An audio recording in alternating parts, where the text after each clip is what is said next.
Karula alad kuulusid muistse iseseisvuse lõpuaastatel Ugandi muinasmaakonda. Säilinud ürikutes mainitakse Karulat esmakordselt 1392. aastal. Pikk ajalugu on andnud ainet erinevateks lugudeks ja legendideks.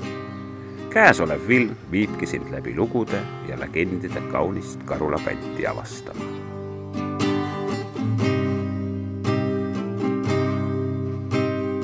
Tuhanded külad, tuhanded talud, laiali Eestimaal, sündinud ilma kadu. Rebase mõisas on säilinud võimas maakividest rehi, mille müürist ulatub välja suur pingikujuline peksukivi. Siin kehtinud Eestis üldiselt väga haruldane tasuline ihunuhtlus. Pekstav olevat pidanud lööjale iga hoobi eest 5 kopikat maksma. Võta nüüd kinni, kas on see tõsi, sest kuuldavasti jätkunud vanasti niisuguse summa eest kõrtsus nii viina kui suupiste jaoks.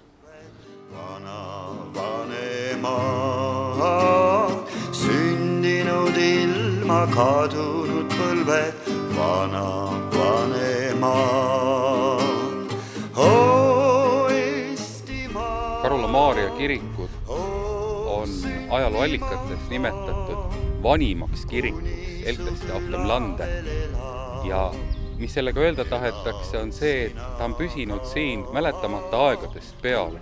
Need vanad müürid jutustavad huvitavaid lugusid ja üks lugu räägib sellest, kuidas Põhjasõja lahingut peeti just Karula kiriku juures ja suur Vene sõjavägi oli siin kiriku lähedal laagris ning väike Rootsi kaitsesalk astus neile julgelt ja vapralt vastu. Lahingu mõlemad pooled peale kokkupõrget taandusid, jättes maha haavatud ja üks Rootsi ohvitser, keda rahvasuu mäletab kindralina, läks peale lahingut kirikumäest alla allikale, et juua seal vett ja kui ta oli joonud kiivritäie vett, langes ta äkki surnuna maha.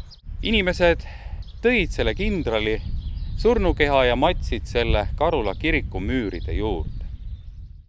Karula kiriku müürid on aga paljastamas viimasel ajal oma saladust ja mõningad aastad tagasi me leidsime siit paljanevate kirikumüüride alt esimesed Eestis teada olevalt kiviraiendid ehk petroglüüfid. Ja kõige huvitavam on see, et koos pühitsusristidega, rõngasristidega, päikesemärkidega on siin paljastunud ka mehe ja naise linnupeadega kujutised, mis omased on pigem Põhjamaadele. Selliseid kiviraiendeid on leitud Äänisjärve äärest, on leitud Põhjalast, aga mitte siit Liivimaa osast. Eestimaa, sünnimaa,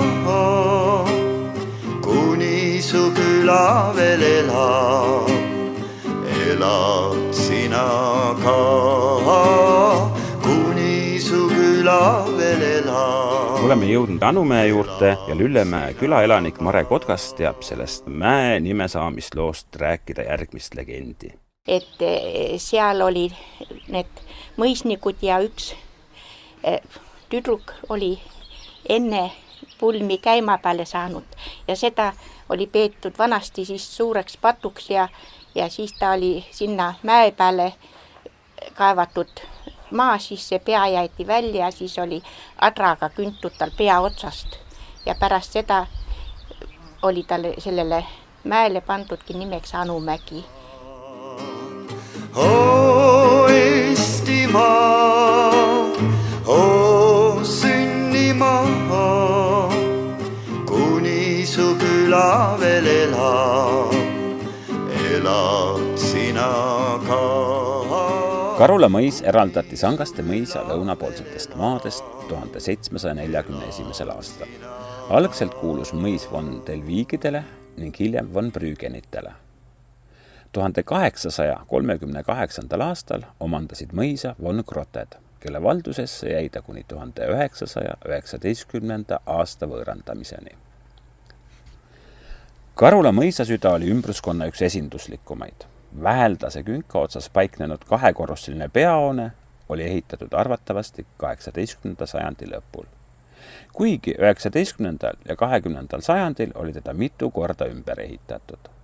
Lõplikul kujul oli peahoonel kolmekorruseline keskosa, mille tippu ehitati 20. sajandi algul veel kuppeltorn. Peahoone põles maha 1919. aastal Vabadussõjas. Samas on säilinud suur park ning hulk kõrvalhooneid. Väga kaunis on 19. sajandi lõpul püstitatud maakivist neogooti stiilis valitsetaja maja, mis meenutab keskaegset kindlust. Mõisast poole kilomeetri kaugusel kagus maalilise künka otsas asub mõisaomanike von Grottede perekonnakalmistu. Külvasid vilja, lõikasid vilja, vanavanemad. Tähistaevast lugesid ilma lastele saatust nad. Tähistaevast lugesid ilma... Lüllemäe külaelanik Minna Rätsep teab rääkida, et Vissi Pikkjärve ääres on suur kaharmänd. Sinna oli Rootsi kuningas oma kindad jätnud. Oli selline kaharmänd ja sinna tehti ristik. Ja kõik, kes need abielupaarid läksid sealt mööda, siis läksid ja tegid sinna ristik. Aga siis oli ka mingisugune, mul on meelest ära läinud too, et oli ühel tüdrukul 2 peigmeest ja need pulmad peeti niimoodi ja läksid sealt mööda ja mõlemad tahtsid risti teha, nii too peigmees kui too pärismees. Ja läksid kisklema ja tõmbasid tolle tüdrukul kuidagi kas käe otsast ära või midagi juhtus tollega. Saatust nad. Eestimaa, sünnimaa, kuni su küla veel elab, elad sina ka. Üks Karula piirkonna mõisatest, Kaagijärve, koosneb koguni 2 osast. Esinduslikust Mäemõisast ja Alamõisa tööstuskompleksist. Mäemõisa ansambel rajati von Grottede ajal 19. sajandi 3. veerandil. Selle dominandiks on eraldi pargis asuv neorenessansslik härrastemaja. Algselt osaliselt 2-korruseline krohvitud kivijoone ehitati koolitarbeks ümber 1950. aastate lõpul.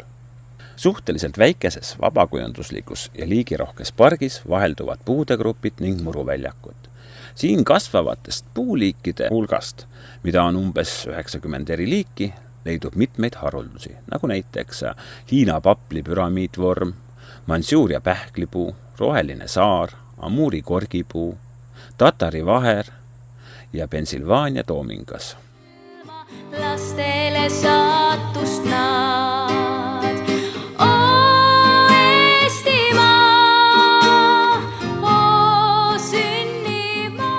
Kaagijärve Alamõis on Eesti üks suurimaid mõisa juurde kuulunud tööstuskomplekse.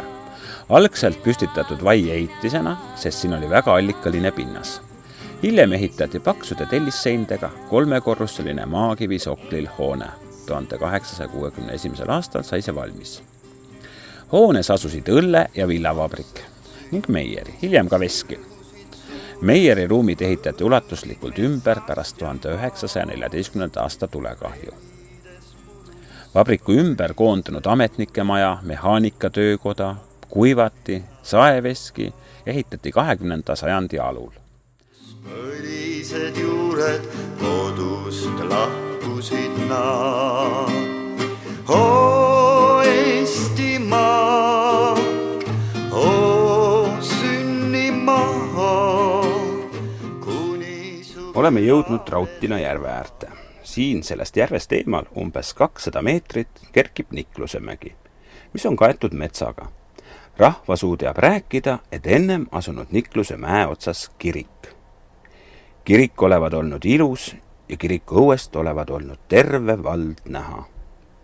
Ühel päeval aga juhtunud kummaline lugu kirikus, sest laulatatud vend õega. Niisugune paaripanek oli keelatud ja otse laulatamise põnevamal momendil käinud kõva piksekärgatus, kirik vajunud mäest alla orgu ja silmapilk tekkinud järv.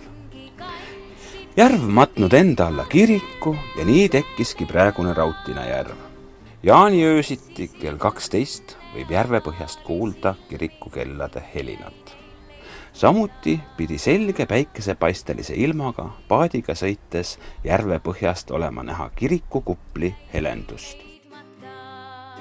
Tuleb ajalugu uuesti hinnata ja iga legend on väga väärtuslik. Selles olev teave, selles olev ivakene tuleb avada ja avastada ja ma usun, et igaüks, kes armastab kohalikke jutte, kogub neid, on selle rännutee algus.